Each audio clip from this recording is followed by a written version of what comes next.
Hello बच्चों, स्वागत है आप सभी का स्वास्थ्य साइंस क्लासेस में। तो बच्चों, परीक्षा की घड़ी आ गई है। अभी तक जितने भी मेहनत की है, अब उसके प्रैक्टिस की आवश्यकता है। तो आज हम केमिस्ट्री के क्लास 12th के एक प्रैक्टिस सेट को लगाने जा रहे हैं। जितनी ज़्यादा अब हम प्रैक्टिस करेंगे, उतने ही अंक हम ज़्यादा अर्जित कर सकते हैं। तो आइए हम शुरू करते हैं केमिस्ट्री का एक सैंपल पेपर। तो पता है सभी को, सबसे पहले यूपी बोर्ड में 6 ऑब्जेक्टिव टाइप क्वेश्चन आते हैं, जिन्हें बहुत ही ध्यान से करना आवश्यक है। तो अपना जो सैंपल पेपर है, जिसमें हम क्लास 12th की केमिस्ट्री का एक सैंपल पेपर करने जा रहे हैं, तो उसका पहला प्रश्न जो है, फर्स्ट क्वेश्चन है, फर्स्ट का पूछा गया है कि CR है। CR है का मतलब ऑप्शन दिए गए हैं तुम्हें, S ब्लॉक एलिमेंट है, ये S ब्लॉक तत्व है। दूसरा ऑप्शन दिया गया है, ये P ब्लॉक तत्व है। तीसरा ऑप्शन दिया गया है, ये D ब्लॉक एलिमेंट है। और चौथा ऑप्शन दिया गया है, ये F ब्लॉक एलिमेंट है, F ब्लॉक तत्व है। तो Cr का मतलब होता है क्रोमियम, और क्रोमियम जो है D ब्लॉक का तत्व है, और D ब्लॉक के 3D सीरीज का तत्व है। जो D ब्लॉक एलिमेंट होते हैं, D ब्लॉक एलिमेंट का एक 3D श्रेणी, 3D सीरीज का ये तत्व है। कौन? Chromium, Cr। तो इसका ऑप्शन हो जाएगा D। ठीक है। दूसरा प्रश्न है ख। दूसरे प्रश्न में पूछा गया है कि अधिकतम ऑक्सीकरण अवस्था कौन प्रदर्शित करेगा? अधिकतम ऑक्सीकरण अवस्था कौन प्रदर्शित करेगा? जिसमें ऑप्शन दिए गए हैं तुम्हें 3D3 4s2, दूसरा ऑप्शन दिया गया है 3D5 4s2, तीसरा ऑप्शन दिया गया है 3D5 4s1, और चौथा ऑप्शन दिया गया है 3D6 4s2। तो जो ऑक्सीकरण अवस्था हमारी किस पर निर्भर करती है? अयुग्मित इलेक्ट्रॉनों की संख्या पर। तो इनमें से जिसमें सबसे अधिक अयुग्मित इलेक्ट्रॉन होंगे, उसकी ऑक्सीकरण अवस्था सबसे अधिक होगी। तो हमें अयुग्मित इलेक्ट्रॉन कैसे देखने हैं? जैसे 3D और 4s है, तो इनके हम कक्षक बना लेते हैं। 3D में 5 कक्षक होते हैं, ये 5 कक्षक हो गए, 1 2 3 4 5। 3D में 3 इलेक्ट्रॉन है, तो 1 2 3 हुंड के नियम के अनुसार भर लेंगे। ये तुम्हारा 4s है, 4s में 2 हो गए। तो इसमें 3 अयुग्मित इलेक्ट्रॉन है, तो इसकी अधिकतम ऑक्सीकरण अवस्था +2 हो सकती है, +3 +4 और +5 हो सकती है। इसके लिए हम करेंगे, तो इसमें 3D में 5 इलेक्ट्रॉन है, तो 1 2 3 4 और 5। तो इसकी ऑक्सीकरण अवस्था +2 हो सकती है, 3 4 5 6 और 7। तो इसकी मैक्सिमम ऑक्सीकरण अवस्था +7 हो सकती है। इसकी करोगे तो इसमें 5 है, लेकिन 4s में 1 ही है, तो इसकी ऑक्सीकरण अवस्था कितनी हो सकती है? +6 तक हो सकती है। और इसमें 3D में 6 है, 6 इलेक्ट्रॉन होने पर 1 इलेक्ट्रॉन यहाँ आ जाएगा, जो अयुग्मित नहीं है, अनपेयर्ड नहीं है। तो इसकी मैक्सिमम ऑक्सीकरण अवस्था +5 हो सकती है। तो अधिकतम ऑक्सीकरण अवस्था प्रदर्शित करने वाला कौन सा हो जाएगा? 3D5 4s2। ठीक है। अगला प्रश्न है हमारा, मिटा देते हैं।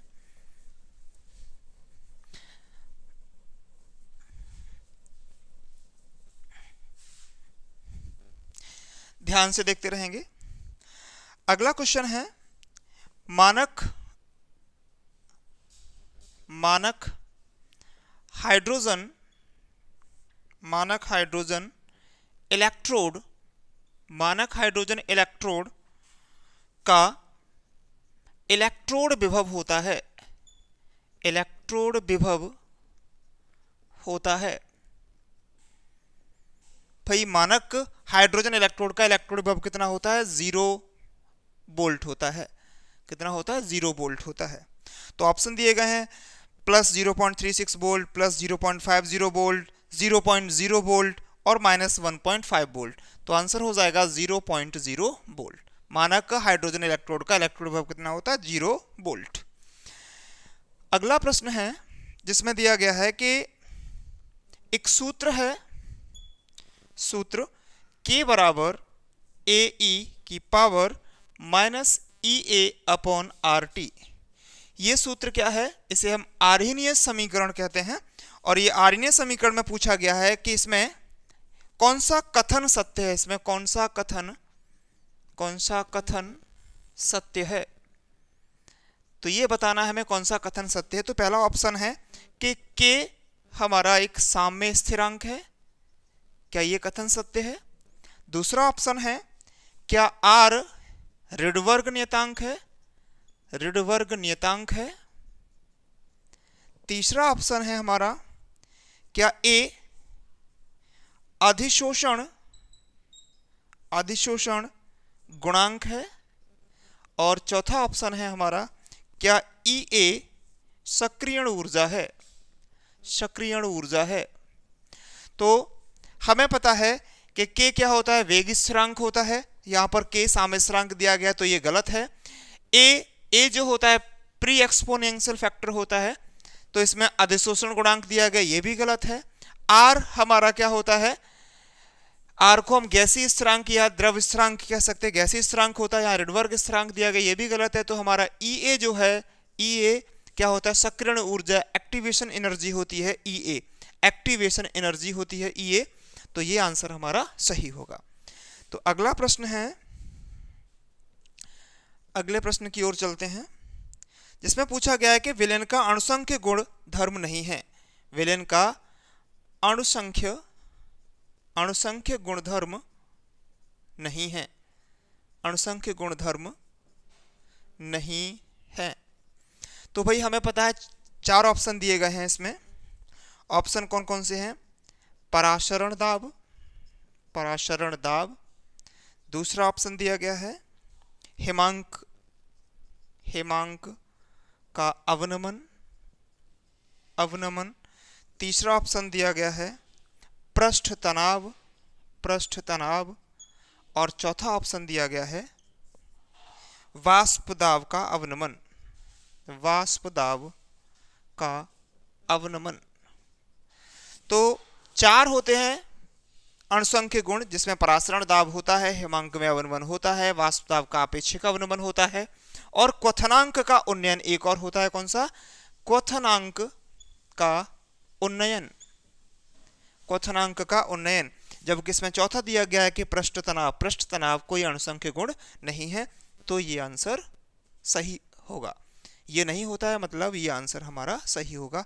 पूछा गया कि कौन अणुसंख्य गुण नहीं है, तो हमारा जो पृष्ठ तनाव है, सरफेस टेंशन है, ये हमारा अणुसंख्य गुण नहीं है। अगला प्रश्न है, अगले प्रश्न की ओर चलते हैं भाई। अगला प्रश्न पूछा गया है,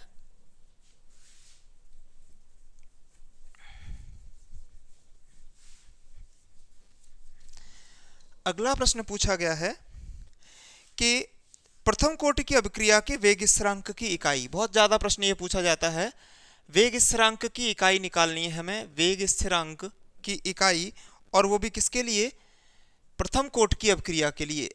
प्रथम कोटि की अभिक्रिया के लिए वेग स्थिरांक की इकाई हमें ज्ञात करनी है।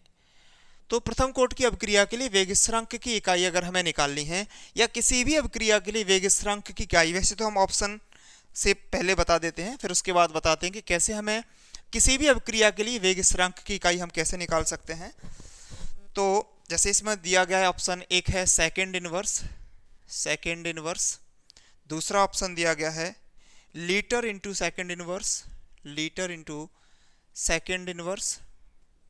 तीसरा ऑप्शन दिया गया है mole into second inverse, mole into second inverse. और चौथा ऑप्शन दिया गया है litre into mole inverse into second inverse, into second inverse. तो कौन सा ऑप्शन है? इसके लिए हम क्या करेंगे, हमारे पास किसी भी अभिक्रिया की कोटि के लिए अगर हमें किसी भी अभिक्रिया की कोटि की इकाई निकालनी है, यूनिट फाइंड करनी है, तो हम एक सूत्र लगाएंगे, mole into litre inverse, mole into litre inverse की power 1 - n into second inverse, ठीक है, जहां n अभिक्रिया की कोटि होगी। मान लिया अगर n प्रथम कोटि की अभिक्रिया है तो n बराबर क्या हो जाएगा, 1 हो जाएगा। अगर द्वितीय कोटि की होगी तो n बराबर 2 हो जाएगा। अगर शून्य कोटि की होगी तो n बराबर 0 हो जाएगा। तो मान लिया हमने अगर अभिक्रिया ही पूछ रहा है कौन सी कोटि की है, प्रथम कोटि की, तो n बराबर 1 हो जाएगा। तो यहाँ हम n का मान रख लेंगे तो ये हो जाएगा मोल इंटू लीटर इनवर्स की power 1 minus 1 into second inverse, ठीक है। तो ये हो गया तुम्हारा मोल इंटू लीटर इनवर्स की power 0 into second inverse. Power 0 की वैल्यू 1, तो 1 इंटू सेकेंड इनवर्स, तो क्या आ जाएगा, सेकेंड इनवर्स। तो हमारी प्रथम कोटि की अभिक्रिया के लिए जो वेग स्थिरांक की इकाई होती है वो क्या होती है, सेकेंड इनवर्स होती है। तो आंसर हो जाएगा हमारा ये सेकेंड इनवर्स। किसी भी अभिक्रिया की कोटि, चाहे शून्य कोटि की हो, प्रथम कोटि की हो, द्वितीय कोटि की हो, तृतीय कोटि की हो, कोई भी ऑर्डर ऑफ रिएक्शन हो, तो उसके लिए अगर हमें यूनिट फाइंड करनी है तो हम n की वैल्यू वहां पर वही रख देंगे, बस सिंपल, ठीक है। अगला ये हो गए हमारे 4 ऑप्शनल क्वेश्चन। इसके बाद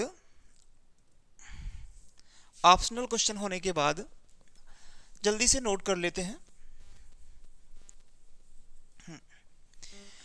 अगला प्रश्न है हमारा कि सेकंड क्वेश्चन है। सेकंड क्वेश्चन का जो फर्स्ट है का, इसमें पूछा गया कि रासायनिक अभिक्रिया की कोट तथा आणविकता में अंतर स्पष्ट कीजिए। सेकंड क्वेश्चन में 4 क्वेश्चन होते हैं जो कि 2-2 अंक के आते हैं, 2-2 अंक के आते हैं। हमें क्या करना है, अभिक्रिया की कोटि, अभिक्रिया की कोटि और अभिक्रिया की आणविकता, आणविकता में अंतर स्पष्ट करना है। तो 2 नंबर का है, 2 या 3 अंतर हम बता सकते हैं। अभिक्रिया की कोटि जो होती है, अभिक्रिया की कोटि, ये अभिकारकों, अभिक्रिया में प्रयुक्त होने वाले अभिकारकों की सांद्रताओं की घातों के योग के बराबर होती है, योग के बराबर होती है। जो कोटि होती है वो क्या होती है, अभिकारकों की सांद्रताओं की घातों के योग के बराबर होती है। आणविकता क्या होती है, अभिक्रिया में प्रयुक्त अभिकारक, अभिकारक अणुओं की संख्या होती है। आणविकता क्या होती है, अभिक्रिया में प्रयुक्त होने वाले अभिकारक अणुओं की संख्या को हम क्या कहते हैं, आणविकता कहते हैं। दूसरा अंतर क्या हो जाएगा, जो अभिक्रिया की कोटि है ये एक प्रायोगिक मान है, प्रायोगिक मान होता है, ये एक प्रायोगिक मान है, जबकि जो आणविकता होती है ये एक सैद्धांतिक मान होता है, ये सैद्धांतिक मान है, ये एक सैद्धांतिक मान है। तीसरा अंतर इसमें हमें क्या देखने को मिलता है कि अभिक्रिया की जो कोटि है वो शून्य हो सकती है, शून्य हो सकती है, भिन्नात्मक हो सकती है, पूर्णांक हो सकती है, लेकिन ये पूर्णांक हो सकती है लेकिन शून्य नहीं हो सकती। अभिक्रिया की जो आणविकता है शून्य नहीं हो सकती है, ये शून्य नहीं हो सकती है, ठीक है। ये इसमें अंतर हो जाएंगे, अभिक्रिया की कोटि और आणविकता में अंतर, ठीक है। चलिए भाई, अगला प्रश्न है हमारा 2 का खा है। 2 के खा में पूछा गया है कि अंतः संक्रमण तत्व, जो अंतः संक्रमण तत्व हैं, अंतः संक्रमण तत्वों के सामान्य इलेक्ट्रॉनिक विन्यास, सामान्य इलेक्ट्रॉनिक विन्यास लिखिए। हमें क्या करना है, अंतः संक्रमण तत्वों के सामान्य इलेक्ट्रॉनिक विन्यास लिखने हैं। तो जो तुम्हारे अंतः संक्रमण तत्व होते हैं, जो तुम्हारे संक्रमण तत्व हैं, पहले एक बात ध्यान रखेंगे, जो संक्रमण तत्व हैं, संक्रमण तत्व जिन्हें ट्रांजिशन एलिमेंट कहते हैं, वो तो डी ब्लॉक एलिमेंट होते हैं, लेकिन जो इनर्ट ट्रांजिशन एलिमेंट होते हैं, अंतः संक्रमण तत्व होते हैं, ये कौन से होते हैं, तुम्हारे एफ ब्लॉक तत्व होते हैं। एफ ब्लॉक तत्वों को हम क्या कहते हैं, अंतः संक्रमण तत्व कहते हैं। एफ ब्लॉक तत्वों को अंतः संक्रमण तत्व कहा जाता है। अब इनका सामान्य इलेक्ट्रॉनिक विन्यास क्या होता है, सामान्य इलेक्ट्रॉनिक विन्यास इसका होता है, सामान्य इलेक्ट्रॉनिक विन्यास, इलेक्ट्रॉनिक कॉन्फ़िगरेशन, इलेक्ट्रॉनिक विन्यास क्या होता है, n-2 f 1 to 14, n-2 में 1 से लेकर के 14 तत्व हो सकते हैं। n-1 d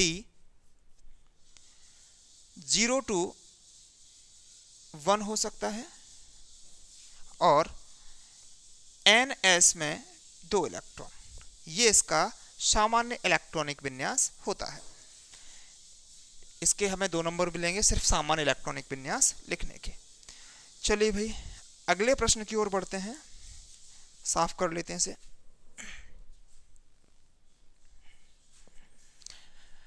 सामान्य इलेक्ट्रॉनिक विन्यास हो गया है, जल्दी जल्दी नोट कर लें भाई। जितनी अच्छी प्रैक्टिस करोगे उतने ही अच्छे अंक आने की संभावना है। तो अब सिर्फ समय आ गया है कि हमें कितनी ज़्यादा प्रैक्टिस करनी है। हमने कितना अभी तक पढ़ लिया है, सिर्फ उसकी प्रैक्टिस करनी है। तो हम रोज़ एक नया अनसोल्व लेकर के आएंगे यहाँ और उसे सॉल्व करेंगे, ठीक है, मॉडल पेपर को।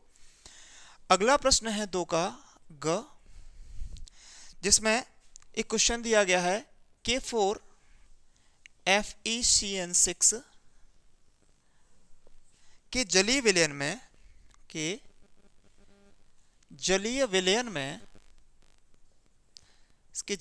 में उत्पन्न आयनों की संख्या बतानी है।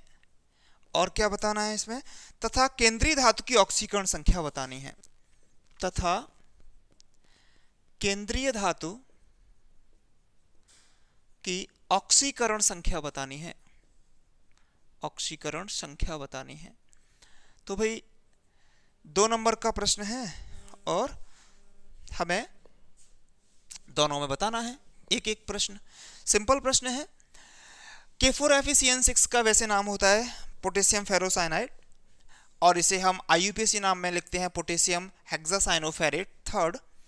तो जो तुम्हारा K4 FeCN6 जो है, जब इसका जलीय विलयन बनाया जाएगा तो जो कोऑर्डिनेशन स्फीयर में होता है ये भाग आयनित नहीं होता है, और जो आयनिक स्फीयर में होता है वो आयनित हो जाएगा। तो यहां हमें प्राप्त होगा 4K+, और इधर हमें प्राप्त होगा FeCN6 4 नेगेटिव। तो इसमें कुल जो आयन उत्पन्न होंगे वो हो जाएंगे 4। तो इसमें पॉजिटिव चार्ज 4 तो धन आयन है और 1 तुम्हारा ऋण आयन है। तो कुल आयनों की संख्या इसमें हमें प्राप्त होगी 5, ठीक है। अगर इसमें प्रश्न पूछा जाता कि इसमें कुल कितने धनायन उत्पन्न हुए, तो इसमें कुल धनायनों की संख्या 4 होगी, और कुल ऋणायनों की संख्या पूछी जाए तो कुल ऋणायनों की संख्या 1 होगी। अब इसमें पूछा गया कि केंद्रीय धातु की ऑक्सीकरण अवस्था। तो इसमें केंद्रीय धातु जो होती है वो Fe होती है। तो केंद्रीय धातु की ऑक्सीकरण अवस्था निकाल लेते हैं हम। केंद्रीय धातु की ऑक्सीकरण अवस्था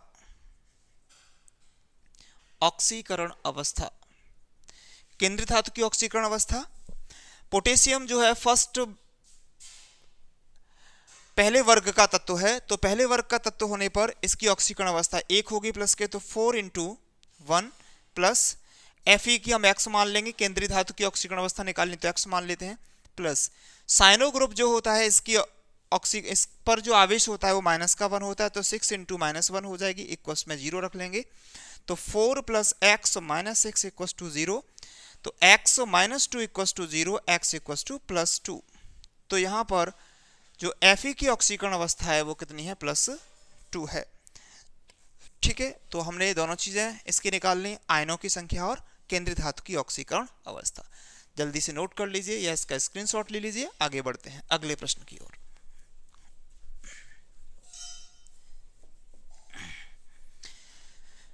अगला प्रश्न है गैल्वेनिक सेल तथा वैद्युत अपघटनी सेल में अंतर स्पष्ट कीजिए। हमें घ प्रश्न है सेकंड का, गैल्वेनिक सेल और वैद्युत अपघटनी सेल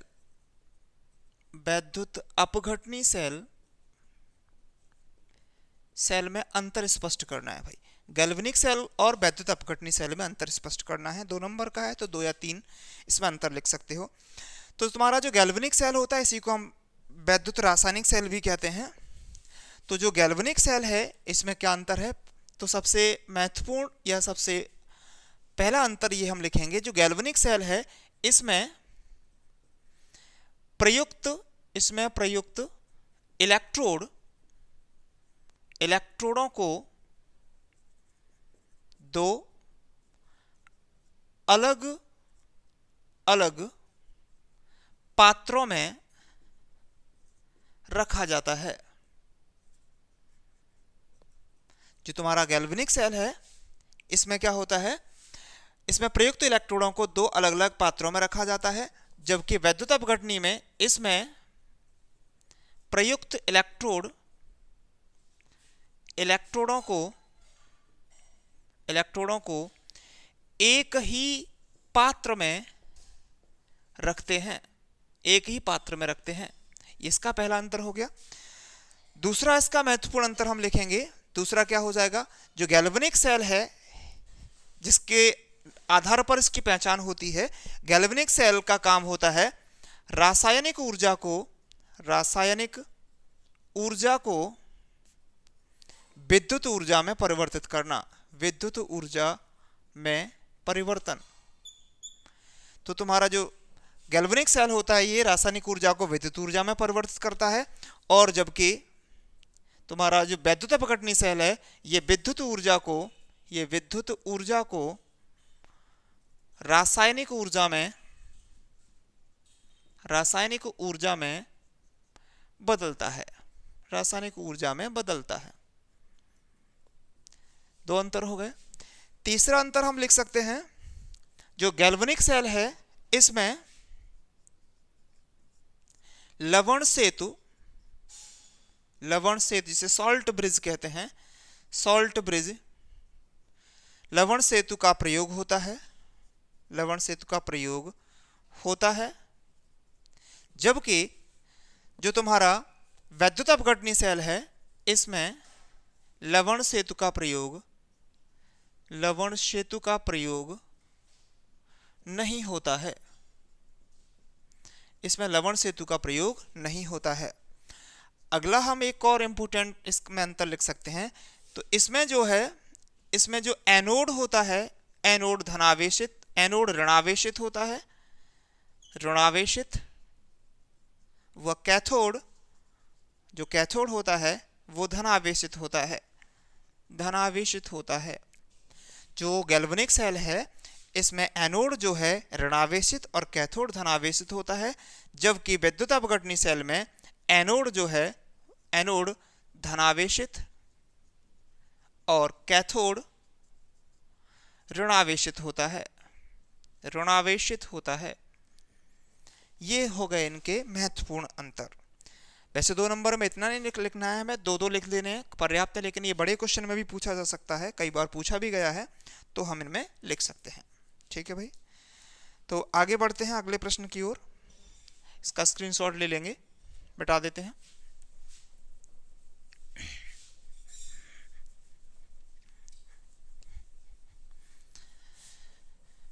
अगला प्रश्न है हमारा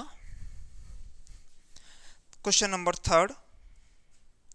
तो क्वेश्चन नंबर 3 में हम आगे बढ़ते हैं क्वेश्चन नंबर 3 की ओर। क्वेश्चन नंबर 3 का फर्स्ट है, क्लोरोबेंजीन की विभिन्न अनुनादी संरचनाएं लिखिए। क्लोरोबेंजीन की विभिन्न अनुनादी संरचनाएं लिखिए। क्लोरोबेंजीन की हमें अनुनादी संरचना बनानी है, रेजोनेंस स्ट्रक्चर्स बनाने हैं। तो अनुनादी संरचनाएं बनाने के लिए हमें क्लोरोबेंजीन लेनी होगी। तो ये हो गई क्लोरोबेंजीन, इसकी हमें अनुनादी संरचना बनानी है। ये हम Cl अगर जोड़ देते हैं इसके नाभिक से तो एक क्लोरोबेंजीन हो जाती है। Cl में के पास 3 लोन पेयर इलेक्ट्रॉन्स भी होते हैं, और Cl जो है इलेक्ट्रॉन डोनेटिंग ग्रुप है, इलेक्ट्रॉन डोनेटिंग ग्रुप होने की वजह से इसके जो लोन पेयर इलेक्ट्रॉन है वो इस कार्बन की ओर डोनेट हो जाएंगे, और जब इस कार्बन पर इलेक्ट्रॉन की डेंसिटी अधिक बढ़ जाएगी तो यहाँ से पाई इलेक्ट्रॉन वीक होने की वजह से आगे वाले कार्बन पर मूव कर जाएंगे। जब ये पाई इलेक्ट्रॉन इधर मूव करेंगे, पाई इलेक्ट्रॉन तो जानते हो जो पाई आबंध बने हुए हैं, डबल बॉन्ड में क्या होता है, एक सिग्मा एक पाई होता है, तो डबल बॉन्ड जहां होगा वहां पाई आबंध होगा, पाई आबंध होगा तो पाई इलेक्ट्रॉन होंगे। पाई इलेक्ट्रॉन इधर से इस कार्बन पर मूव कर जाएंगे, जहां पर पाई इलेक्ट्रॉन मूव करते हैं उस जगह पर क्या आ जाता है, ऋणावेश आ जाता है। ये अनुनाद का सिंबल है। तो इसकी एक और अनुनादी संरचना हमें देखने को मिलेगी जो इस प्रकार से होगी। जब इसका लोन पेयर इधर आ जाएगा तो यहां पर हो जाएंगे डबल बॉन्ड, और Cl से जब एक लोन पेयर चला जाएगा तो इस पर आ जाएगा पॉजिटिव चार्ज। ठीक है, अब यहां से पाई इलेक्ट्रॉन इधर से इधर आया तो यहां पर हो गया ऋणावेश, यहां हो गया ऋणावेश। बाकी दोनों जो बॉन्ड हैं जैसे हैं तैसे ही रहेंगे। अब आगे इसकी एक और अनुनादी संरचना हम बना सकते हैं। ये जो कार्बन पर ऋणावेश अनस्टेबल रहता है, इसलिए इसका ऋणावेश आगे के कार्बन पर शिफ्ट हो जाता है। इस कार्बन पर फिर से डेंसिटी बढ़ जाती है, कार्बन के 5 आबंध होते हैं बन रहे हैं, तो यहां से इसका पाई इलेक्ट्रॉन बगल वाले कार्बन पर शिफ्ट हो जाता है। तो इसकी एक और अनुनादी संरचना हमें देखने को मिलेगी। जब ये ऋणावेश यहां आएगा तो यहां हो जाएगा डबल बॉन्ड। ठीक है, तो सबसे पहले ये double bond Cl lone pair और पॉजिटिव चार्ज। जब ये इधर आएगा तो यहां हो जाएगा डबल बॉन्ड, यहां से पाई इलेक्ट्रॉन हटेंगे तो यहां आ जाएगा ऋणावेश, और ये आबंध पहले से ही था। ठीक है, अब ऋणावेश अभी बताया अनस्टेबल होता है, ये आगे कार्बन पर मूव कर जाएगा, यहां से पाई इलेक्ट्रॉन इस कार्बन पर मूव कर जाएंगे। तो इसकी एक और अनुनादी संरचना हमें देखने को मिलेगी। तो ये हो जाएगी अनुनादी संरचना इसकी, डबल बॉन्ड Cl और पॉजिटिव चार्ज, ये आबंध यहीं रहेगा। जब ये ऋणावेश इधर आ जाएगा तो यहाँ डबल बॉन्ड हो जाएगा, यहाँ से हट जाएगा तो यहाँ आ जाएगा ऋणावेश। ठीक है, आगे फिर ये ऋणावेश इस वाले कार्बन इधर मूव कर जाएगा, और यहाँ से पाई इलेक्ट्रॉन फिर से इधर मूव कर जाएंगे। तो इसकी एक और अनुनादी संरचना हमें देखने को मिलेगी। तो यहाँ हो जाएगा सिंगल बॉन्ड Cl के सभी लोन पेयर वापस आ जाएंगे, ये हो गया डबल बॉन्ड, और ये यहाँ से जाएगा तो यहाँ डबल बॉन्ड। इस तरीके से क्लोरोबेंजीन की 5 अनुनादी संरचनाएं बनती हैं। ये होती हैं अनुनादी संरचनाएं, रेजोनेंस स्ट्रक्चर्स। ठीक है, इन सभी रेजोनेंस स्ट्रक्चर्स का एक संकर अनुनादी संरचना बनती है जिसे हाइब्रिड रेजोनेंस स्ट्रक्चर कहते हैं, और वो हमें ये प्रदर्शित करता है। चलो वो पूछा नहीं गया है तो हमने क्यों डिस्कस करते हैं, आगे बढ़ते हैं। तो अगला प्रश्न है हमारा थर्ड का खा। जो थर्ड का खा है ये हमारा एक न्यूमेरिकल है, विलेन वाले चैप्टर से पूछा गया है कि 46 ग्राम एथेनॉल को 54 ग्राम जल में घोला गया है। हमें एथेनॉल तथा जल के मोलन्स ज्ञात करने हैं। हमें एथेनॉल और जल के मोलन्स निकालने हैं। जल के मोलन्स निकालने हैं। तो जब हम एथेनॉल और जल के मोलन्स निकालेंगे तो किसी के भी मोलन्स निकालने से पहले सबसे पहले हमें उनके मोलों की संख्या निकालनी है, और मोलों की संख्या निकालने के लिए हमें मोलर द्रव्यमान की आवश्यकता होगी। तो सबसे पहले हम यहाँ एथेनॉल लिख लेते हैं। एथेनॉल होता है C2H5OH, इसे एथेनॉल कहते हैं। एथेनॉल का मोलर द्रव्यमान लिख लो पहले, का मोलर द्रव्यमान कितना हो जाएगा भाई, कार्बन का 12 दूनी 24 प्लस 5 प्लस 16 प्लस 1 कितना हो गया 16 और 24 हो गए तुम्हारे 40 और 6 46 46 ग्राम पर मोल। ठीक है, अब हम इसके मोलों की संख्या निकाल लेंगे। मोलों की संख्या होती है n बराबर होता है W/m। एथेनॉल E लिख लेते हैं एथेनॉल की जगह, Ne बराबर हो जाएगा W/m। W इसका दिया गया 46, तो 46 डिवाइड बाई 46, तो इसमें आ गया n 1 मोल आ गया।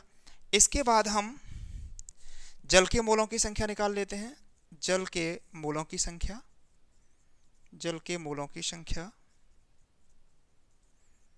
जल के मोलों की संख्या भी वही एन डब्ल्यू मान लेते हैं, N W for water. N W equals to W upon M हो जाएगा। डब्ल्यू इसका कितना दिया गया है तुम्हें 56, 56 डिवाइड बाई 18, 18 होता है। 18 से 56 को डिवाइड 54 को डिवाइड कर दो, 18 36, 18 54, 3 मोल हो जाएगा। अब हम निकाल लेते हैं इनके मोलन्स। एथेनॉल और जल के मोलन्स निकालने हैं तो सबसे पहले निकाल लेते हैं हम एथेनॉल। मोलन्स को हम काई से डिनोट करते हैं, तो काई एथेनॉल बराबर हो जाएगा N E upon N E plus N W. मतलब हुआ एथेनॉल का मोलन्स बराबर एथेनॉल के मोलों की संख्या डिवाइड बाई एथेनॉल के मोलों की संख्या प्लस जल के मोलों की संख्या। तो एन ई हमने निकाला था 1 डिवाइड बाई 1 प्लस 3 हो जाएगा 1 बाई 4, 4 से डिवाइड कर देंगे 1 को, कितना आ जाएगा 0.25। अब हम निकाल देंगे जल के का मोलन्स। जल का मोलन्स हो जाएगा 1 माइनस काई ई, मतलब एथेनॉल का मोलन्स। तो इसे निकालने के लिए हम क्या करेंगे, 1 में से इसे माइनस कर देंगे 0.25, तो ये आ जाएगा तुम्हारा 0.75। इस तरीके से हम मोलन्स निकाल लेंगे। अगर हमें किसी एक अवयव का हमारे पास अगर मोलन्स है और दूसरे का निकालना है तो हम क्या करेंगे, उसमें से माइनस कर देंगे। जैसे अगर हमारे पास काई ए है और काई बी अगर हमें निकालना है, या काई बी है और काई ए निकालना है, तो काई ए और काई बी इक्वस टू होता है 1। किसी भी सॉल्यूशन के दोनों अवयव जो होते हैं उनका जो मोलन्स होता है वो 1 होता है। ठीक है, मिटा देते हैं भाई दोनों। अगला प्रश्न, आगे बढ़ते हैं।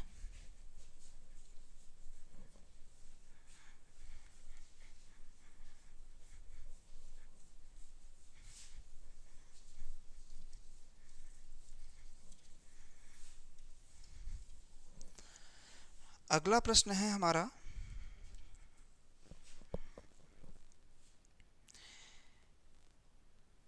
अगला प्रश्न है, हमें एक सेल दिया गया है, थर्ड का ग है, Zn2 प्लस, जिसका कंसंट्रेशन दिया गया 0.01 m,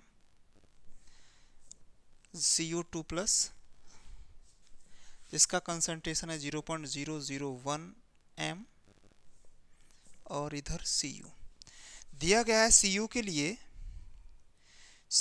लिए दिया गया है कि इसका ई सेल की गणना करनी है, Cu के सेल विभव की गणना करनी है, और दिया है E naught cell equals to 1.10 volt. ठीक है, तो सबसे पहले तो ये जो सेल रिएक्शन लिखा है इसे हम लिख लेंगे। यहाँ हमें दिख रहा है कि Zn2 प्लस में ऑक्सीडेशन हो रहा है, Zn2 प्लस में ऑक्सीडेशन हो रहा है, तो इसमें से 2 इलेक्ट्रॉन निकलेंगे। तो ये क्या हो रहा है, इसका ऑक्सीकरण हो रहा है ये, और ऑक्सीकरण की अभिक्रिया कहाँ होती है, एनोड पर होती है। दूसरा Cu2 प्लस से Cu बन रहा है, तो यहाँ Cu2 प्लस जो है 2 इलेक्ट्रॉनों को लेकर के क्या कन्वर्ट हो जाएगा, Cu में सॉलिड बनाएगा। और ये जो रिएक्शन है ये कहाँ होती है, कैथोड पर होती है, और ये क्या है, अपचयन हो रहा है, रिडक्शन हो रहा है। ठीक है, इस पूरी प्रोसेस में हम देख रहे हैं कि 2 इलेक्ट्रॉनों का ट्रांसफर हो रहा है, तो इसमें से जो स्थानांतरित इलेक्ट्रॉनों की संख्या जो n रखते हैं हम, वो कितनी हो जाएगी, 2 हो जाएगी। ठीक है, अब हमें जो नष्ट इक्वेशन है उसका प्रयोग करेंगे ई सेल निकालने के लिए। ई सेल इक्वल टू होता है E naught cell minus 0.059 divide by n log 10। यहाँ ऑक्सीडेशन किसका हो रहा है, Zn2 प्लस का concentration divide by Cu2 plus का कंसंट्रेशन। ठीक है, तो हमें ई सेल निकालना है। ई नॉट सेल तुम्हारा दिया गया है 1.1 माइनस 0.059, 1 भी रख लेते हैं, लेकिन n डिवाइड बाई 2 हो जाएगा log 10। Zn2 प्लस किसका कंसंट्रेशन दिया गया है 0.01 डिवाइड बाई 0.001, ठीक है। ये हो जाएगा 1.1 माइनस 2 से डिवाइड कर लो, 0 0 2 2 जा 4 बची 1 2 9 जा 18 2 5 जा 10।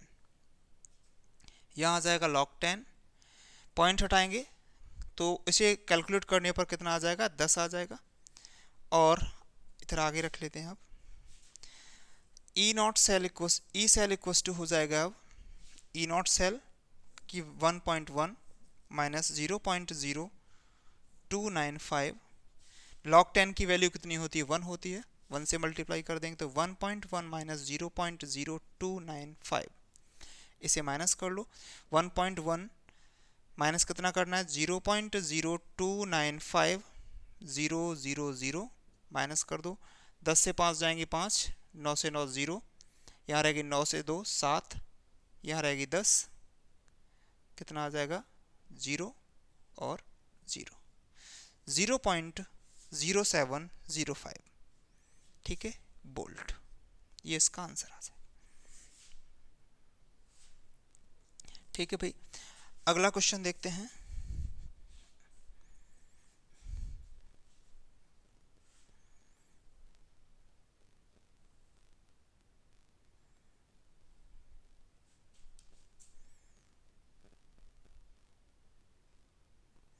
यहाँ 1,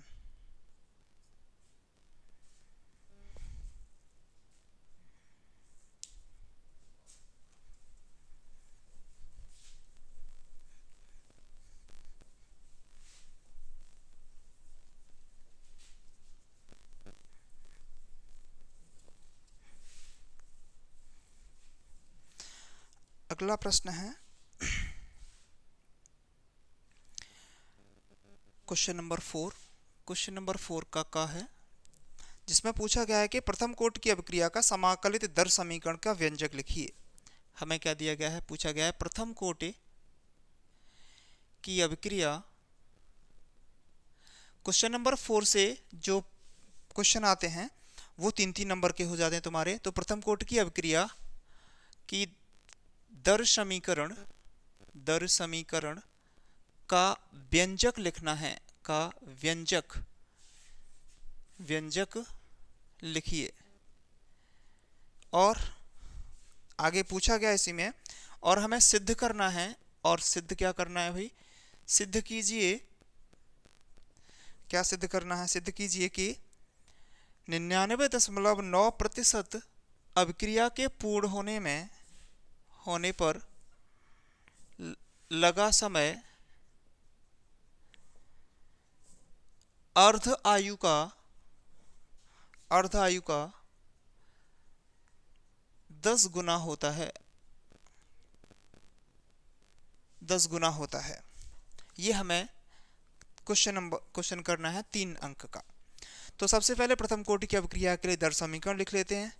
तो प्रथम कोटि की अभिक्रिया का जो वेग समीकरण होता है वो होता है k बराबर, इधर साइड से लिख देते हैं काम आएगा, k बराबर 2.303 upon t log 10 a upon a minus x.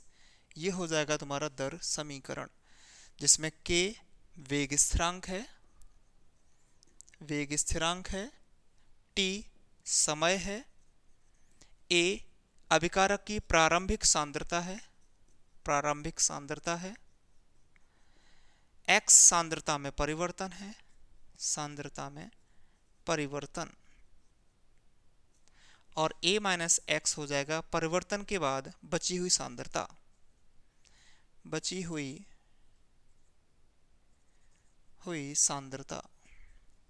ठीक है, परिवर्तन के बाद बची हुई सांद्रता। अब हमें ये प्रूव करना है कि 99.9% अभिक्रिया के पूर्ण होने में लगा समय अर्ध आयु का 10 गुना होता है। तो मान लेते हैं A गिव्स आउट प्रोडक्ट एक प्रथम कोटि की अभिक्रिया है, प्रथम कोटि की अभिक्रिया है। ठीक है, अभिकारक ए जो है, ए की प्रारंभिक सांद्रता हमने ए बराबर मान लिया 100 मोल पर लीटर, क्योंकि परसेंटेज में दे रहा है। सांद्रता में परिवर्तन हम देख लेते हैं। सांद्रता में परिवर्तन कितना हो रहा है? परिवर्तन x बराबर हो रहा है 99.9 मोल पर लीटर, इतना मान लेते हैं। तो t समय बाद बची हुई सांद्रता हम निकालेंगे। बची हुई सांद्रता a माइनस एक्स जो है कितनी हो जाएगी? 100 माइनस 99.9, ये हो जाएगा 0.1 मोल पर लीटर। ठीक है, ये हो गया तुम्हारा a माइनस एक्स। अब समाकलित वेग समीकरण में इसको रख लेते हैं। तुम्हारा जो समाकलित वेग समीकरण है क्या है? k बराबर 2.303 अपॉन t log 10 a कितना है तुम्हारा? 100 divide by a minus X आ गया 0.1, पॉइंट हटा देंगे, एक जीरो और बढ़ जाएगा। तो ये आ गया तुम्हारा k बराबर 2.303 अपॉन t log 10,000। log 10,000 की वैल्यू होती है 3। जितने log में जीरो, जैसे log 10 है तो 1, log 100 है तो 2, log 1000 है तो 3। जितनी ज़्यादा जीरो आती जाएंगी 1 के बाद, वही क्रम से उनका log का मान होता जाएगा। तो ये हो गया k equals to 2.303 divide by t into 3। ठीक है, ये हो गया इक्वेशन फर्स्ट। अब आगे बढ़ते हैं। अर्ध आयु से हमें देखना है, तो अर्ध आयु काल यहाँ लिख लेते हैं। जो तुम्हारा अर्ध आयु होती है, अर्ध आयु काल t हाफ बराबर होता है 0.693 डिवाइड बाई k, ये होता है अर्ध आयु काल। तो भाई आगे देखते हैं,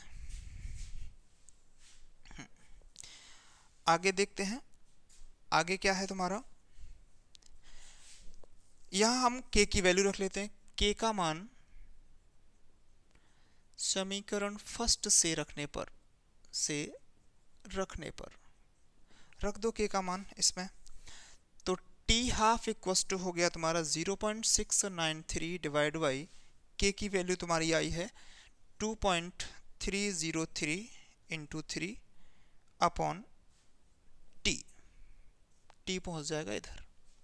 ठीक है, 0.693 जो है मल्टीप्लाई करने पर ये किसकी मल्टीप्लाई से आता है? ये आता है 2.303 का मल्टीप्लाई हम 0.301 से जब 0.301 से जब करते हैं तो ये वैल्यू आती है। तो हमने वो वैल्यू रख ली यहाँ पर 2.303 इंटू 3 ले लेते हैं, ये कट जाएगा। तो t हाफ इक्वल्स टू आ गया तुम्हारा 0.303 into T divide by 3। Point हटा दें यहाँ से, तो यहाँ हो जाएगा 1000, मतलब t half equals to 301 into T divide by 3000। 301 से लगभग 3000 10 बार डिवाइड हो जाएगा। तो यहाँ हम क्रॉस मल्टीप्लाई करेंगे तो t बराबर आ जाएगा 10 इंटू टी हाफ। यही हमें प्रूव करना है। क्या प्रूव करना है? सिद्ध करना है कि 99.9% पूर्ण होने में लगा समय हमने t मान लिया था, वो t अर्ध आयु काल मतलब t हाफ का 10 गुना होता है। तो अर्ध आयु काल जो t हाफ है ये इसका 10 गुना है, इससे 10 गुना है। तो हमें ये प्रूव करना था। ठीक है भाई, अगले प्रश्न की ओर बढ़ते हैं। इसका आप स्क्रीनशॉट ले सकते हैं, मिटा देते हैं।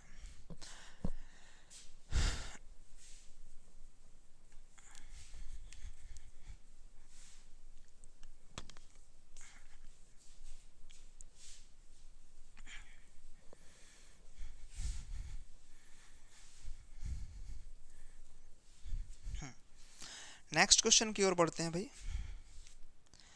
अगला प्रश्न है हमारा, व्याख्या कीजिए। किस चीज की व्याख्या करनी है हमें?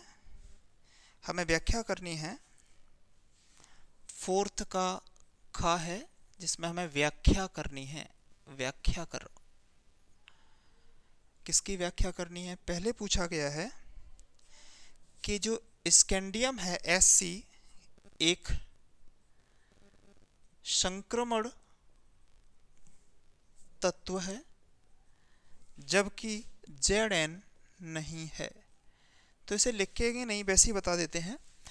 स्कैंडियम और जिंक में क्या अंतर होता है?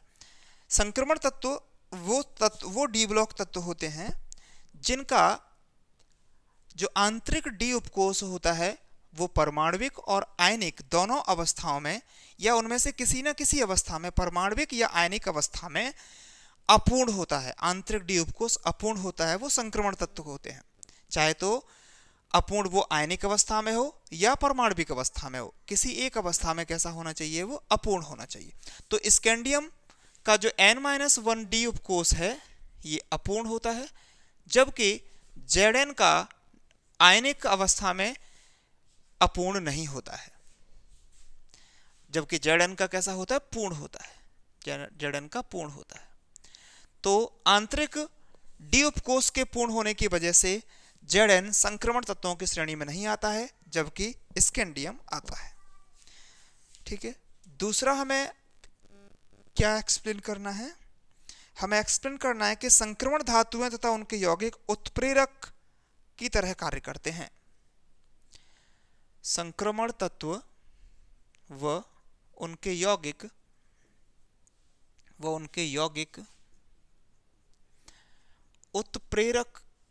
उत्प्रेरकीय गुण व्यक्त करते हैं। अब उत्प्रेरकीय गुण व्यक्त करने का कारण क्या है? जो संक्रमण तत्व होते हैं ये परिवर्ती ऑक्सीकरण अवस्था प्रदर्शित करते हैं। ये परिवर्ती ऑक्सीकरण अवस्था प्रदर्शित करते हैं। दूसरा, इनका N-1 डी आंतरिक डी उपकोष अपूर्ण होता है।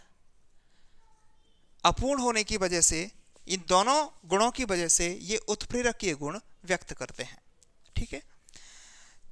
तीसरा इसमें पूछा गया है, तीसरा हमें एक्सप्लेन करना है कि जो किशमिश होती है हमारी, किशमिश जल में डुबाने पर फूल जाती है। क्यों? तो भाई किशमिश को जल में डुबोने पर वो फूल जाती है। फूलने का कारण है परासरण की क्रिया। जो परासरण होता है, परासरण के कारण, इतना भी लिख सकते हैं हम, इससे भी आंसर हमारा हो जाएगा। परासरण के कारण किशमिश जल में डालने पर फूल जाती है। अब परासरण होता क्या है? परासरण में क्या होता है? अर्धपारगम्य झिल्ली से होकर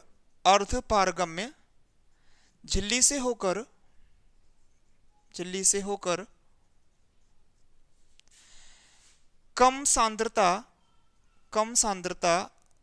वाले विलयन से अधिक सांद्रता वाले विलयनों की ओर विलायक के कणों का स्वतः प्रवाह परासरण कहलाता है। क्या होता है? अर्धपारगम झिल्ली से होकर के कम सांद्रता वाले विलयन से अधिक सांद्रता वाले विलयनों की ओर विलायक के कणों का स्वतः प्रवाह क्या कहलाता है? परासरण कहलाता है। तो जैसे जो किशमिश होती है, किशमिश में जो कंसंट्रेटेड जो सॉल्यूशन है, जो इसमें लिक्विड भरा हुआ है, वो अधिक सांद्रता है इसमें। और इसे जब हम पानी में डुबोएंगे तो इसमें सिर्फ क्या होगा? पानी होगा, जिसकी सांद्रता क्या होगी? कम सांद्रता होगी। और ये जो किशमिश की बाहरी परत है जो कि एक अर्धपारगम्य झिल्ली का कार्य करेगी, तो क्या होगा? विलायक के कण, मतलब जल के जो कण हैं, विलायक के कण अर्धपारगम्य झिल्ली से होकर के कम सांद्रता से अधिक सांद्रता की ओर इसमें प्रवेश कर जाएंगे, जिससे क्या होगा? वो फूल जाएगी। ठीक है, समझ गए? आगे बढ़ते हैं।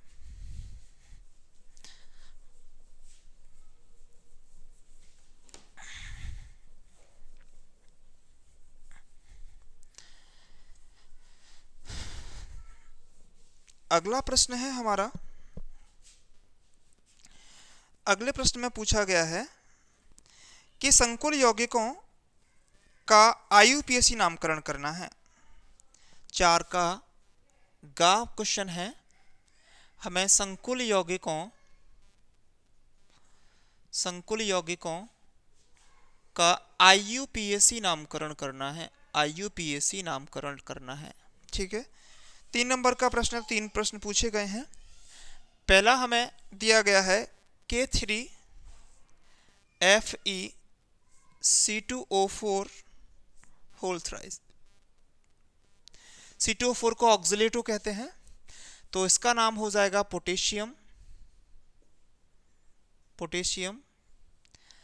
ट्राई ऑक्सीलेटो।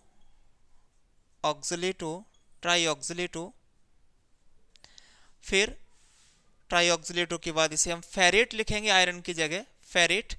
जब हमारा संकुल जो है ऋणावेशित होता है तो उसको जो केंद्रीय धातु परमाणु है उसका नाम मैं एट और जोड़ देता हूँ, फेरेट हो जाएगा। अब यहाँ इसकी ऑक्सीकरण संख्या लिख देंगे, 3 दूनी 6, 3 इसकी ऑक्सीकरण अवस्था आ जाएगी, और ऑक्सीकरण संख्याओं को रोमन अंकों में लिखते हैं। दूसरा प्रश्न है, हमें दिया गया है COEN whole thrice Cl3। EN को हम एथिलीन डाइएमीन या एथीन 1,2 डाई एमीन कहते हैं। इसमें ट्राई ना लिख करके इसको हम ट्रिस लिखते हैं, तो ये हो जाएगा tris 1, ethane 1,2 diamine. Cobalt ऑक्सीकरण संख्या इसकी 3 रहेगी, और क्लोराइड। ठीक है, तीसरा क्वेश्चन पूछा गया है, क्या पूछा गया है? CuNH3 whole 4 Cl2। तो इसमें संकुल हमारा धनावेशित है, तो जो हमारा Cu होगा केंद्रीय धातु परमाणु, इसके नाम में एट नहीं जोड़ेंगे, तो ये हो जाएगा टेट्रा। NH3 को एमीन कहते हैं, टेट्राएमीन। कॉपर ऑक्सीकरण संख्या कितनी हो जाएगी? 2 हो जाएगी, और chloride. Tetraammine, copper, second chloride, ये हो गए इनके आईयूपीएसी नामकरण। 4th का घ पूछा गया है कि डीएनए और आरएनए में अंतर बताना है। डीएनए और आरएनए में अंतर बताना है। ये जो क्वेश्चन है बायोकेमिस्ट्री, मतलब हमारा लास्ट चैप्टर जो है 12th में, जैव अणु बायोमोलिकुलर से लिया गया है, जो कि हमारा क्या दिखाता है, ये कौन सी केमिस्ट्री है? बायोकेमिस्ट्री कहलाती है। तो डीएनए और आरएनए में अंतर, डीएनए को हम डीऑक्सी राइबो न्यूक्लिक अम्ल कहते हैं, डीऑक्सी राइबो न्यूक्लिक अम्ल कहते हैं। और तुम्हारा आरएनए को हम राइबो न्यूक्लिक अम्ल कहते हैं, ठीक है। दूसरा इसमें जो दूसरा अंतर है, इसमें डीऑक्सी राइबोज शर्करा होती है, और इसमें सिर्फ राइबोज शर्करा होती है। इसमें जो नाइट्रोजनी क्षारक होते हैं वो एडेनिन, ग्वानिन, साइटोसिन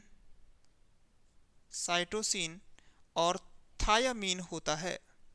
डीएनए में एडेनिन, ग्वानिन, साइटोसिन और थायामीन होता है, जबकि आरएनए में नाइट्रोजनी क्षारक एडेनिन, ग्वानिन, साइटोसिन और यूरेसिल होता है। ये प्रश्न बहुत पूछा जाता है कि कौन सा नाइट्रोजन क्षारक होता है इसमें, तो यूरेसिल आरएनए में होता है। अगला इसमें अंतर हम लिख सकते हैं, डीएनए एक आनुवंशिक लक्षणों को ले जाने वाला या आनुवंशिक लक्षणों को एक पीढ़ी से दूसरी पीढ़ी में स्थानांतरित करता है, आनुवंशिक गुणों का स्थानांतरण करता है, जबकि आरएनए प्रोटीन सिंथेसिस करता है, प्रोटीन का संश्लेषण करता है। अगला और भी लिख सकते हैं, डीएनए में इसकी जो संरचना होती है द्वि कुंडली होती है, द्वि कुंडलित संरचना होती है, और इसकी एक कुंडलित संरचना होती है, एक कुंडलित संरचना होती है। डीएनए जो है किसी भी परमाणु के नाभिक में उपस्थित जो हमारे क्रोमोसोम्स होते हैं उनमें उपस्थित, नाभिक में उपस्थित होता है, क्रोमोसोम्स में पाया जाता है, जबकि ये कोशिका द्रव्य में उपस्थित होता है, ये कोशिका द्रव्य में उपस्थित होता है। ये इसके अंतर हो जाएंगे भाई, ठीक है। बायोलॉजी वाला पोर्शन है, बायोलॉजी वाले बच्चे अच्छे से समझ लेते हैं इसको, फिजिक्स वाले भी समझ लेंगे, मैथ वाले भी समझ लेंगे इसको, सॉरी मैथ वाले भी, तो एक बार पढ़ लोगे आराम से आ जाएगा। ये इस प्रश्न पर ज़्यादा ध्यान देना है तुम्हें, ये जो एडेनिन ग्वानिन साइटोसिन में थायमिन और यूरेसिल वाले पर, ये प्रश्न कई बार अलग से पूछा जाता है, ठीक है भाई, मिटा देते हैं।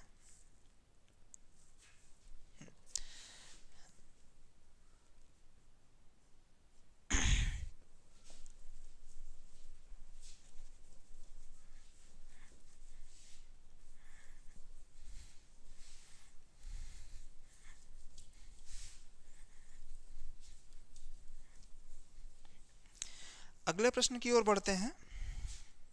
अभी तक तुम्हारा ऑर्गेनिक केमिस्ट्री से क्वेश्चन नहीं आया है, जब आएगा तब देखते हैं। जैसे ही नाम लिया वैसे ही आ गया भाई। हाँ, प्रश्न 5 का फर्स्ट क्वेश्चन है तुम्हारा, क्वेश्चन है फ्रक्टोज का संरचना सूत्र लिखिए। फ्रक्टोज का संरचना सूत्र लिखिए। तो जो फ्रक्टोज का संरचना सूत्र पूछा गया है ये भी तुम्हारी बायोमोलिक्यूल से है। तो फ्रक्टोज और ग्लूकोज के अणुसूत्र समान होते हैं लेकिन संरचना सूत्र अलग अलग होते हैं। फ्रक्टोज तुम्हारा कीटोन समूह का है और एल्डिहाइड समूह का तुम्हारा ग्लूकोज होता है। अणुसूत्र दोनों के समान होते हैं। आगे भी प्रश्न है, पहले इतना कर लेते हैं फिर आगे का प्रश्न पढ़ेंगे। फ्रक्टोज का संरचना सूत्र लिख देते हैं यहाँ पर हम। फ्रक्टोज कीटोज होता है, कीटोन समूह होता है, तो ये हो जाएगा तुम्हारा CH2OH, C double bond O, CHOH, CHOH, CHOH और 1 2 3 4 5 और छठवां कार्बन CH2OH। ये हो गया तुम्हारा फ्रक्टोज की संरचना।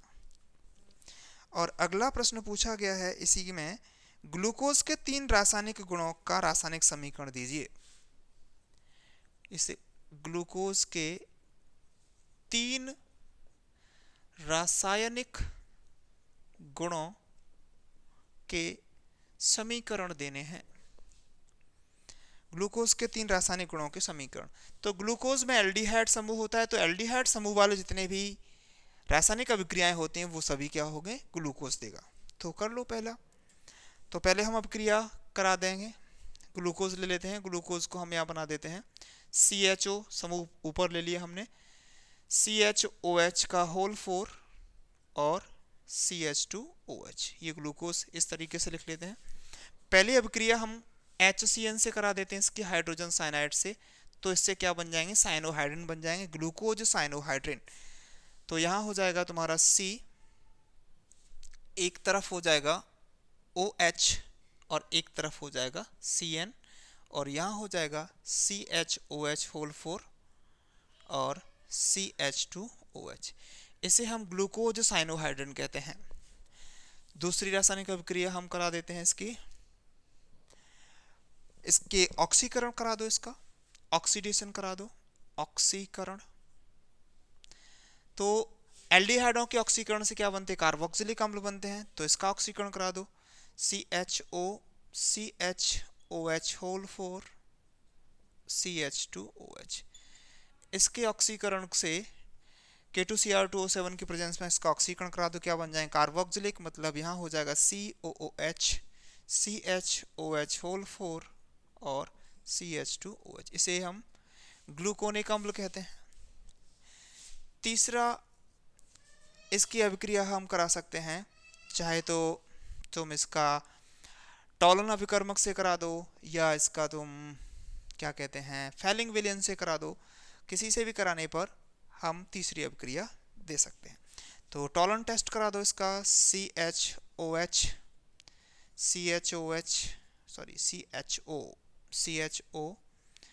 का होल 4 और CH2OH। इसकी अभिक्रिया करा दो तुम Ag2O से जब अभिक्रिया होगी तो इसमें भी कार्बोक्सिलिक बनते हैं और रजत दर्पण बनता है, तो यहाँ हो जाएगा CHOH होल 4 और CH2OH प्लस 2Ag। ठीक है, ये इसके 3 रासायनिक अभिक्रिया हो गई। आगे बढ़ते हैं भाई प्रश्न में।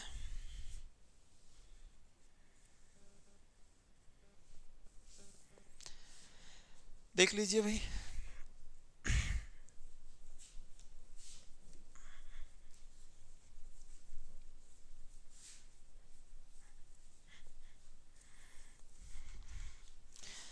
अगला प्रश्न है हमारा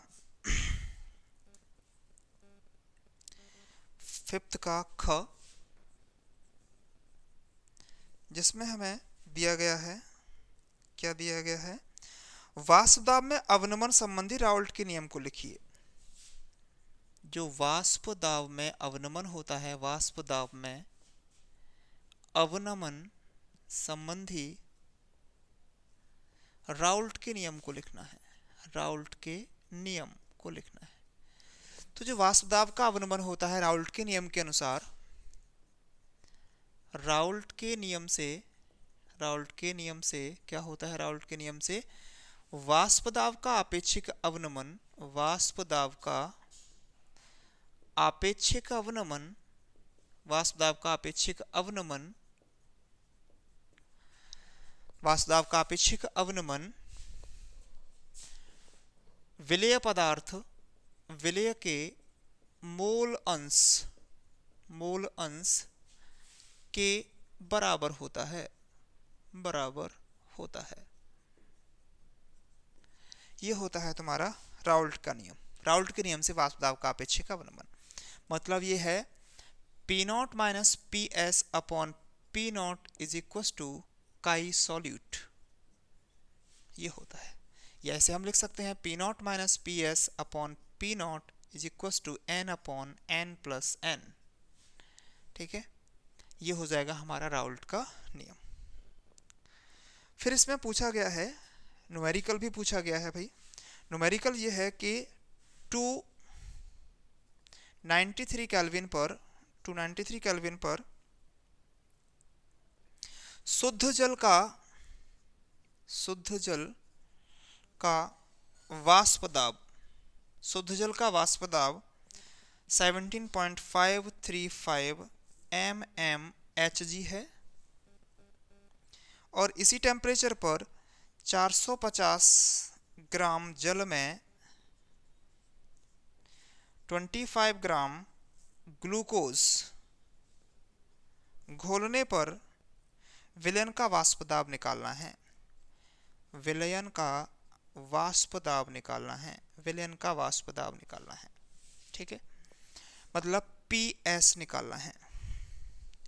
अब हम इसी में रख देंगे, तो भाई कर लेते हैं, सिंपल सा है। ये हो गया तुम्हारा, किसी का अगर वाष्प दाब शुद्ध अवस्था में दिया गया है तो उसका P0 होता है, तो P0 हो गया जल का कितना 17.535। इस फॉर्मूले में थोड़ा मॉडिफिकेशन कर लेंगे। अगर ये तनु विलयनों के लिए होगा तो N upon N plus N की जगह सिर्फ हम क्या रखते हैं, N रख लेते हैं।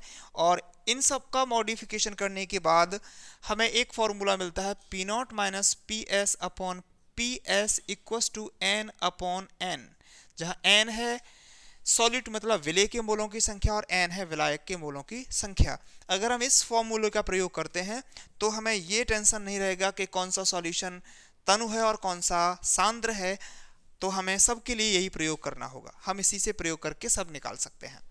तो पी नॉट हमारा दिया गया है 17.535 minus P S divide by P S is इक्व टू एन। एन मतलब होता है विलेय के मोलों की संख्या। एन मतलब हो गया यहाँ विलेय के मोलों की संख्या, मतलब small w divide by small m upon capital W divide by capital M। इस तरीके का रख लेंगे। तो ये हो जाएगा 17.535 minus P S upon P S बराबर स्मॉल w दिया गया है तुम्हें 25 ग्लूकोज, ग्लूकोज कितना होता है 180 होता है डिवाइड बाई 180।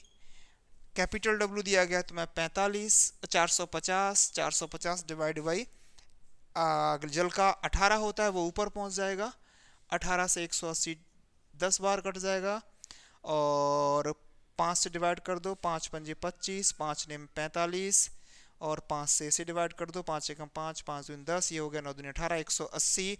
इसे हमारा अलग लिखते हैं 17.535 upon P S minus P S upon P S 1/180। ठीक है, ये आ जाएगा 17.535 upon P S minus 1 equals to 1/180। 1 को उधर भेज देंगे। 17.535 upon P S equals to 1/180 plus 1। इसे जब हम सॉल्व करेंगे तो सॉल्व करने पर ये हो जाएगा 17.535 divide by P S equals to, इसे कैलकुलेट करेंगे तो 181 डिवाइड बाई 180 और इसमें से जब हम पी एस निकालेंगे तो हो जाएगा 17.535 इंटू 180 डिवाइड बाई 181। तो पी एस इक्वस टू जब इसे हम कैलकुलेट करेंगे तो ये आ जाएगा भाई कैलकुलेट करने पर 17.438 mmHg। तो हमेशा किसी भी विलयन का जो वाष्प दाब होता है उसमें वैद्युत अपघट्य मिलाने पर शुद्ध विलायक से कम हो जाता है। तो शुद्ध विलायक का था 17.535 और इसका आ गया 17.438। तो हमारा आंसर सही है। ठीक है भाई, अगले प्रश्न की ओर बढ़ते हैं।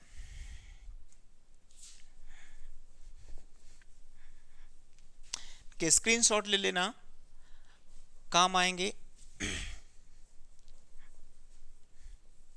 काफी न्यूमेरिकल्स आते हैं, तो जब हम अच्छे से कर लेंगे हर एक प्रैक्टिस सेट को तो हमें कोई तकलीफ नहीं होगी न्यूमेरिकल करने में। आगे चलते हैं भाई। अगला प्रश्न है, बहुत ही महत्वपूर्ण प्रश्न है ये, 5th का ग, क्वेश्चन नंबर 5 का ग है, जिसमें कहा गया है कि वीबीटी की सहायता से क्या करना है, NiCN4 2 नेगेटिव में Ni पर जो संक्रमण है समझाइए। इसको हमें समझाना है। तो भाई अच्छा प्रश्न है। वीबीटी को हम वैलेंस बॉन्ड थ्योरी कहते हैं, हमें ये समझाना है वीबीटी के अनुसार। तो वीबीटी के अनुसार सबसे पहले जो Ni से Cn बनने के लिए हम Ni की का इलेक्ट्रॉनिक कन्फिग्रेशन करेंगे। 28 क्या होता है 1s2 2s2 2p6 3s2 3p6 3d 4s2 और 3d में 8। Ni की जब ऑक्सीकरण संख्या निकालेंगे तो ऑक्सीकरण संख्या इसकी हो जाएगी Ni2 प्लस, तो इसका जो कन्फिग्रेशन है वो हो जाएगा 4s से 2 इलेक्ट्रॉन चले जाएंगे और 3d 8 रह जाता है। आउटर सेल में इलेक्ट्रॉनों की संख्या होगी 3d 8। अगर इसे हम हुंड के नियम के अनुसार देखेंगे तो इसके आउटर ऑर्बिट में इलेक्ट्रॉनों की संख्या कितनी हो गई, 1 2 3 4 5 6 7 और 8, और इसके पास ये 3d हो गया और ये 4s हो गया, ये 4p हो गया, 4p। तो इसके पास दो अयुग्मित इलेक्ट्रॉन है, अनपेयर्ड इलेक्ट्रॉन है, और कोई भी जगह यहाँ पर खाली नहीं है। मतलब इसने Ni ने Cn के साथ जब कंपाउंड बनाया होगा तो 4 Cn इसके साथ जुड़े हैं, वो भी कोऑर्डिनेशन कंपाउंड से। कोऑर्डिनेशन कंपाउंड में क्या होता है कि एक लिगेंड केंद्रीय परमाणु से जुड़ने के लिए 2 इलेक्ट्रॉन देता है, मतलब उसे एक पूरा का पूरा कक्षक चाहिए। अब इसके पास यहाँ तो एक भी कक्षक नहीं है, आगे के है ये कक्षक क्या करेगा, Cn को देगा, लेकिन ये सभी अलग अलग एनर्जी के हैं, तो ये क्या होंगे, पहले हाइब्रिड होंगे। हाइब्रिड होने के बाद जब ये समान ऊर्जा के कक्षक बनेंगे तब जाकर के Cn को कक्षक उपलब्ध कराएगा कौन, Ni। तो जब Ni2 प्लस 4 Cn के साथ मिलकर क्या बनाता है, मिलकर कॉम्प्लेक्स बनाता है, तो प्रबल लिगेंड होने के कारण कौन, Cn एक प्रबल लिगेंड है, प्रबल लिगेंड होने के कारण यह Ni2 प्लस के इलेक्ट्रॉनों का फोर्सफुली या का हुंड के नियम के विपरीत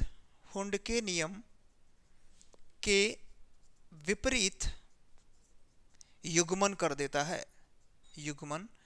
देता है। किस तरीके से करता है भाई, ये जो तुम्हारा d ऑर्बिट है 1 2 3 4, 3d जो है इसमें एक इलेक्ट्रॉन यहाँ है, तो जब Cn आता है तो Cn एक प्रबल लिगेंड होने की वजह से इसके 8 इलेक्ट्रॉनों को ये क्या कर देता है, फोर्सफुली पेयर्ड कर देता है, जिससे एक d कक्षक खाली बच जाता है, और यहाँ पर एक p और s और p, ये हो गया 3d 4s और 4p। अब इसे कितने कक्षकों की आवश्यकता है, 4 कक्षकों की आवश्यकता है, तो एक ये कक्षक और 2 ये कक्षक क्या होंगे, हाइब्रिडाइज हो जाएंगे, संकृत हो जाएंगे, और संकरण होने के बाद ये संकरण कौन सा होगा, dsp2 संकरण होगा। dsp2 संकरण के कारण ये dsp2 संकृत कक्षक बन जाएंगे, और इन कक्षकों में Cn यहाँ अपने इलेक्ट्रॉनों को दे करके इनसे क्या बना देगा, बॉन्ड बना देगा। यहाँ एक Cn आ जाएगा, यहाँ Cn आ जाएगा, यहाँ Cn आ जाएगा, और यहाँ Cn आ जाएगा।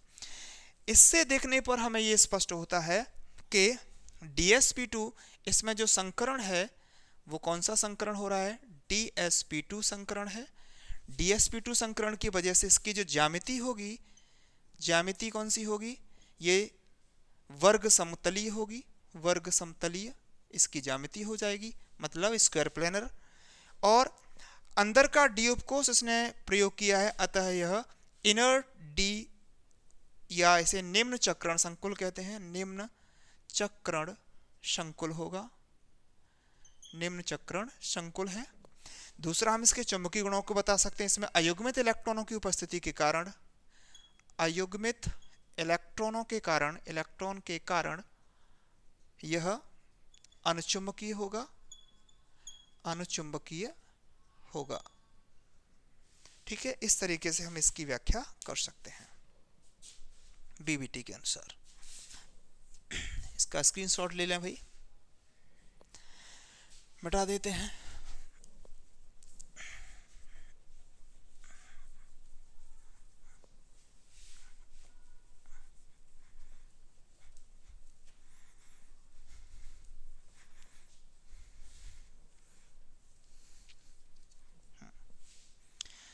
अगला प्रश्न है, ग्लूकोज की फेनिल हाइड्रोजन के साथ अभिक्रिया करनी है। ग है ग्लूकोज की फेनिल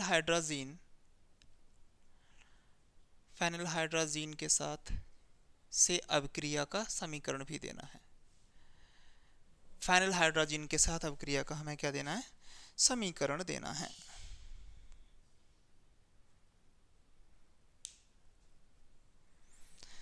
तो भाई ग्लूकोज लिख लेते हैं, CHO OH होल 4 और CH2OH। फाइनल हाइड्रोजन होता है तुम्हारा NH2 NHC6H5। इसी को हम क्या कहते हैं, फाइनल हाइड्रोजन कहते हैं। ये हो गया फाइनल हाइड्रोजन। इससे क्या बन जाएगा, फाइनल हाइड्रोजन बन जाएगा। तो यहाँ आ जाएगा तुम्हारा C double bond CH double bond जो O है उस डबल बॉन्ड से यहाँ जुड़ जाएगा N, यहाँ H2O अलग निकल जाएगा N NHC6H5 CHOH होल 4 और CH2OH। इसे हम ग्लूकोज फाइनल हाइड्रोजन कहते हैं। यह है तुम्हारा ग्लूकोज फाइनल हाइड्रोजन। ठीक है, अगला प्रश्न हम पढ़ते हैं भाई, 5th का घ है। स्क्रीनशॉट ले लीजिए इसका। चलिए हटा दें, चलो बना रहने देते हैं। अगला प्रश्न है कि डायज़ोनियम लवण की सहायता से निम्नलिखित यौगिकों का निर्माण कीजिए। घ प्रश्न है डायज़ोनियम लवण से हमें क्या क्या बनाना है। पहले बनाना है हमें फिनॉल, फिर बनाना है हमें क्लोरोबेंजीन, फिर बनाना है हमें बेंजीन और फिर बनाना है हमें ब्रोमोबेंजीन। ठीक है, तो भाई बना देते हैं। तो सबसे पहले डायज़ोनियम सॉल्ट बनाने के लिए हमें एनलीन का प्रयोग करना होगा, क्योंकि किसी भी अभिक्रिया में अगर हमें डायज़ोनियम सॉल्ट की रिएक्शन करानी है तो सबसे पहले उसे बनाना होगा। तो डायज़ोनियम क्लोराइड को एनलीन से बना देते हैं। तो एनलीन से बनाने के लिए सबसे पहले हमने यहाँ ले लिया एनलीन, ये हो गया तुम्हारा एनलीन। फर्स्ट रिएक्शन करते हैं, फिनॉल बना रहे हैं NH2। इसकी अभिक्रिया हमें सोडियम नाइट्राइट NaNO2 और HCl से करानी है। तो यहाँ पर बन जाएगा तुम्हारा diazonium chloride, benzene diazonium chloride N2Cl। इसे बेंजीन डायज़ोनियम क्लोराइड कहते हैं। फिनॉल अगर हमें बनाना है तो उसकी अभिक्रिया H2O से करा देते हैं। तो यहाँ बन जाएगा OH, इसे कहते हैं हम फिनॉल। दूसरी अभिक्रिया ऐसे ही हमें क्या लेना है, पहले एनलीन लेना है। एनलीन NH2 अभिक्रिया करानी है NaNO2 और HCl से, बेंजीन डायज़ोनियम क्लोराइड बनेगा, बेंजीन डायज़ोनियम क्लोराइड N2Cl। और इससे हमें क्लोरोबेंजीन बनानी है तो हम CuCl और HCl से इसका रिएक्शन करा देंगे, जिसे हम सैंडमायर अभिक्रिया कहते हैं। और यहाँ बन जाएगा Cl, इसे क्लोरोबेंजीन कहते हैं। तीसरी फिर से हमें क्या बनाना है, बेंजीन बनानी है। तो यहाँ पर हम एनलीन ले लेंगे NH2, रिएक्शन करा देंगे NaNO2 और HCl से, क्या बन जाएगा, डायज़ोनियम क्लोराइड बनेगा, डायज़ोनियम क्लोराइड N2Cl। इसकी रिएक्शन बेंजीन बनानी है तो हम करा देंगे एथिल अल्कोहल से, और एथिल अल्कोहल से बन जाती है बेंजीन।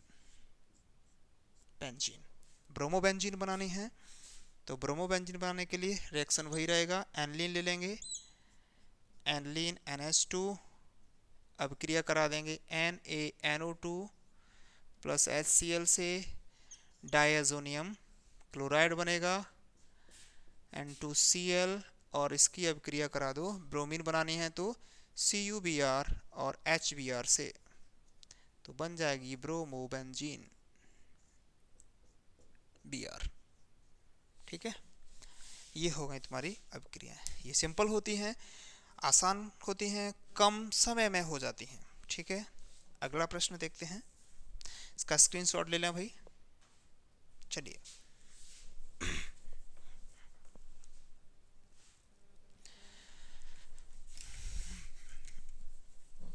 अगला प्रश्न हमारा 6 होगा। 2 प्रश्न और हैं, 6 और 7, छठवां और सातवां। छठवें और सातवें क्वेश्चन में 2-2 प्रश्न पूछे जाते हैं जो कि 5-5 नंबर के क्वेश्चन हैं। यही 2 बड़े बड़े प्रश्न रह गए हैं। मतलब अभी हमारा जो मॉडल पेपर है वो 10 नंबर का बाकी है। अभी तक हमने 60 नंबर का कर पाया है। तो भाई अगला प्रश्न है हमारा जो कि छठवां है, 6 का है।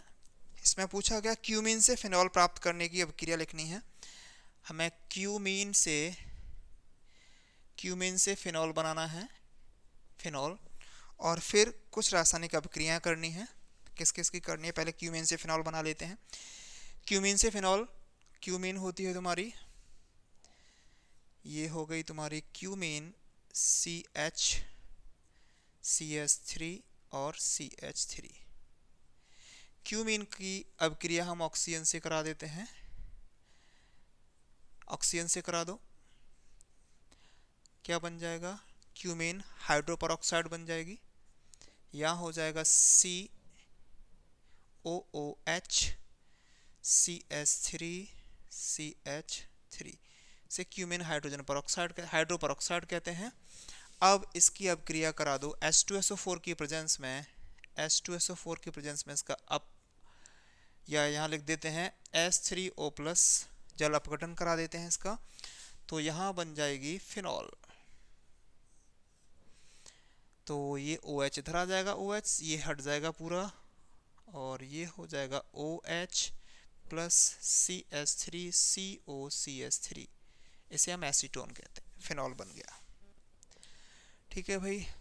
अगला अब ये कह रहा है कि फिनॉल से निम्नलिखित रिएक्शन कराइए। कौन कौन सी अभिक्रिया कराएं। सांद्र फिनॉल से हमें अभिक्रिया करानी है, सांद्र HNO3 की। इसकी भी 2 अभिक्रियाएं होती हैं, सांद्र और तनु अलग अलग होती हैं। तो सांद्र की पूछ रहा है, सांद्र की करा देते हैं फिनॉल से। फिनॉल ले लिया हमने,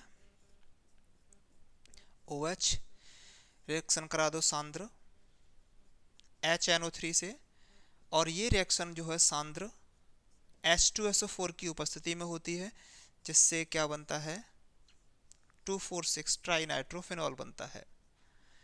NO2 NO2 और NO2, इसे कहते हैं हम 2,4,6 ट्राई नाइट्रोफिनॉल। दूसरा रिएक्शन करवा रहा है तुम्हारा जिंक चूर्ण से, तो फिनॉल की रिएक्शन करा दो जिंक चूर्ण के साथ। फिनॉल को जब हम जिंक चूर्ण के साथ गर्म करते हैं तो हमें बेंजीन प्राप्त होती है, प्लस ZNO। तीसरी अभिक्रिया करवा रहा है ब्रोमीन जल से, ब्रोमीन वाटर, ब्रोमीन जल से, तो ब्रोमीन जल से करा देते हैं।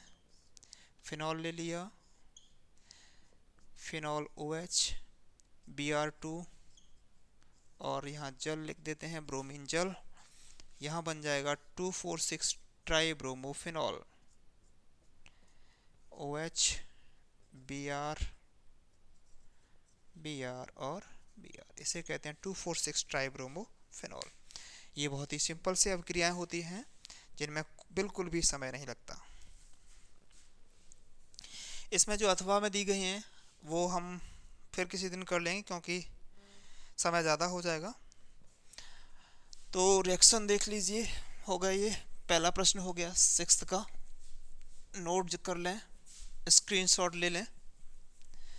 इसके बाद है 6 का खा है, 6 का खा है, जिसमें कहा गया एथेनॉल बनाने की औद्योगिक विधि लिखनी है। एथेनॉल बनाने की औद्योगिक विधि लिखनी है, औद्योगिक विधि लिखनी है। और फिर एथेनॉल के अम्लीय निर्जलीकरण से एथीन बनाने की क्रिया विधि लिखनी है, मैकेनिज्म लिखना है। तो पहले इतना कर लेते हैं, उसके बाद हम आगे बढ़ेंगे। ठीक है भाई।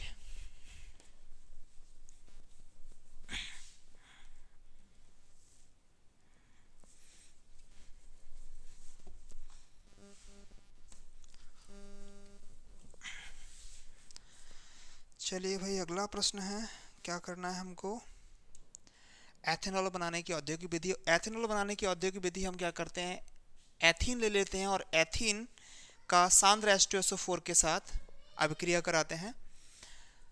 एथीन की C2H4 इसकी अभिक्रिया करा देंगे हम H2SO4 से H2SO4 की उपस्थिति में, जिससे क्या बन जाती है हमारी एथेनॉल बन जाएगा। ये रिएक्शन हम 343 से 353 केल्विन पर करते हैं और हमें यहाँ प्राप्त हो जाएगी CH3CH2OH। औद्योगिक निर्माण विधि है ये। और हमें एथेनॉल के अम्लीय निर्जलीकरण की क्रिया विधि अब हमें करनी है।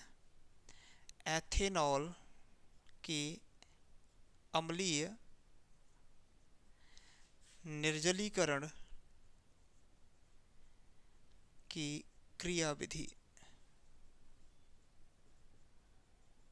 ये बतानी है।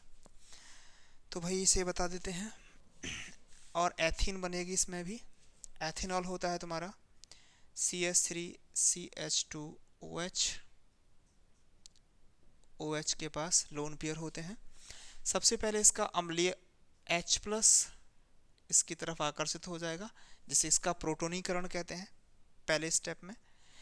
तो यहाँ बन जाएगा तुम्हारा CH3CH2OH, यहाँ H जुड़ जाएगा, जिससे इस पर आ जाएगा पॉजिटिव चार्ज। ठीक है। फिर इसका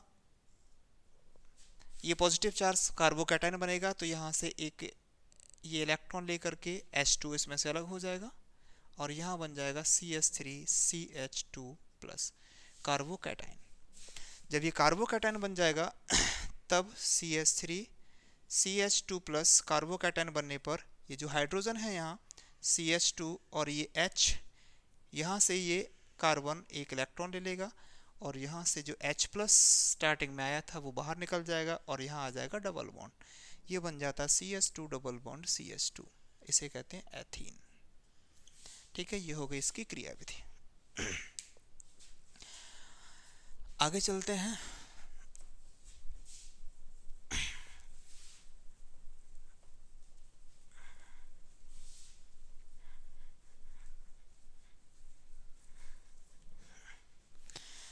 अब आता है हमारा क्वेश्चन नंबर 7। क्वेश्चन नंबर 7 में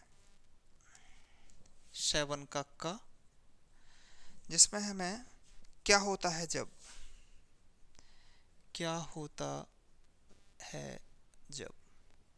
पहला है क्या होता है जब क्लोरोफॉर्म को एल्कोहलिक KOH के साथ अभिक्रिया कराते हैं। क्लोरोफॉर्म की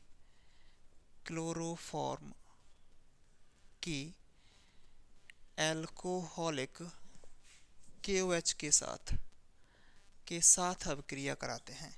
क्लोरोफॉर्म की एल्कोहलिक KOH के साथ अभिक्रिया कराते हैं। इसे हम कार्बिल एमीन अभिक्रिया कहते हैं।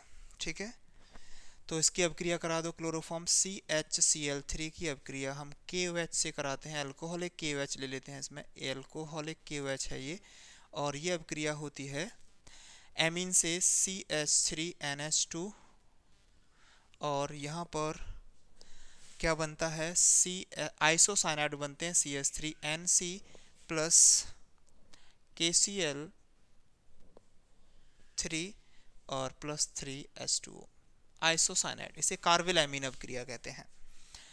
दूसरा पूछा गया है शुष्क ईथरीय सोडियम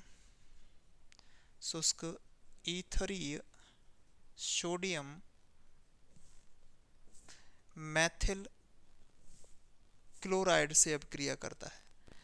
तो शुष्क ईथरीय सोडियम मैथिल क्लोराइड से CH3Cl की अभिक्रिया सोडियम धातु से होती है।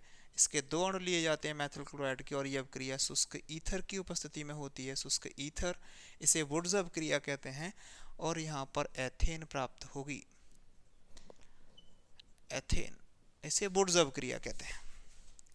तीसरी अभिक्रिया है फॉर्मेल्डिहाइड कास्टिक सोडा के साथ गर्म किया जाता है।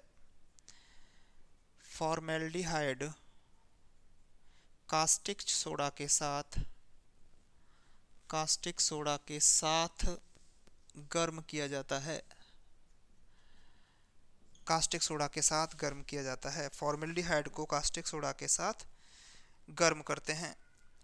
इसे हम कैनिज़ारो अभिक्रिया कहते हैं। फॉर्मेल्डिहाइड कैनिज़ारो अभिक्रिया में क्या होता है, जिन एल्डिहाइडों में अल्फा हाइड्रोजन नहीं होता वो ये अभिक्रिया करते हैं। इसमें फॉर्मेल्डिहाइड के हम दो अणु ले लेते हैं, HCHO के दो अणु लेंगे, जिसमें से एक अणु जो है अपचयित हो जाएगा और एक अणु ऑक्सीकृत हो जाएगा। ऑक्सीकृत होने के बाद एल्डिहाइड के अपचयन से इसका अपचयन हो जाता है, CH3OH अल्कोहल बन जाएगा और इसके ऑक्सीडेशन से यहाँ हमें सोडियम फॉर्मेट प्राप्त होता है। ठीक है।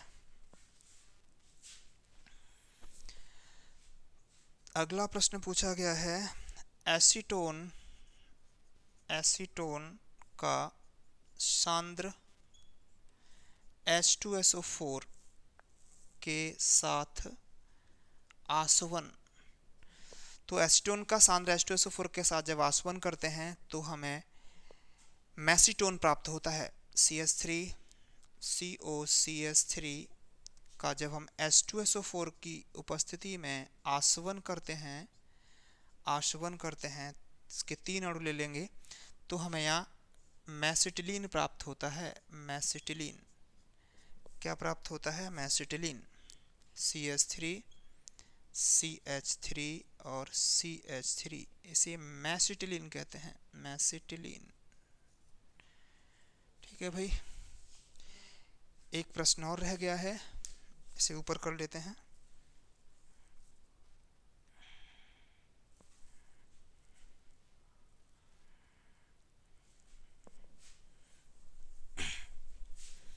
अगला प्रश्न ही लिख लेते हैं।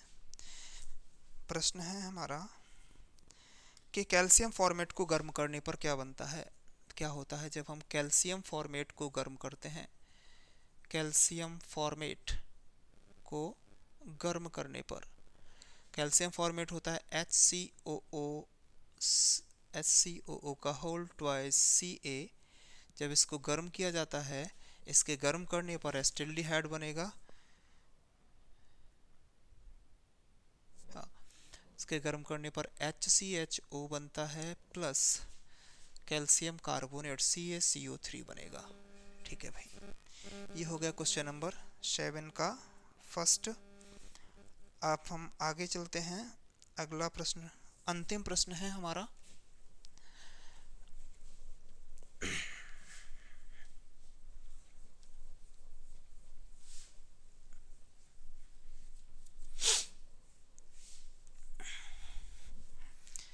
अंतिम प्रश्न है, कैसे प्राप्त करोगे। तो 7th का ख है, कैसे प्राप्त करोगे।